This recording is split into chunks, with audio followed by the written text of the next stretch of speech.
வணக்கம். தமிழக அரசு சில நாட்களுக்கு முன்பாக செய்திக்குறிப்பு ஒன்றை வெளியிட்டிருக்கிறது. அதில் சிறுபான்மையின இஸ்லாமிய மாணவ மாணவியர்களுக்கான கல்வி உதவித்தொகையை வழங்குவதற்கு அரசு தயாராக இருக்கிறது. வருடத்திற்கு 36 லட்சம் ரூபாய் ஒரு மாணவருக்கு ஒரு மாணவிக்கு கிடைக்கும்.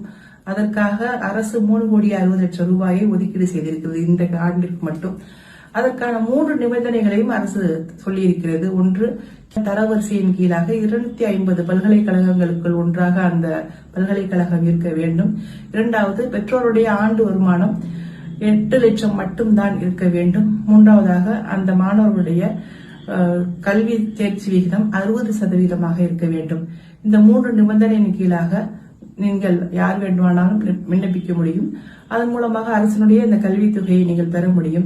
இஸ்லாமிய சமூகம் கல்வியில் மிகவும் பின்தங்கி இருப்பதை கருத்தில் கொண்டு இந்த அரசு மிகப்பெரிய உதவியை செய்வதற்கு தயாராக இருக்கிறது.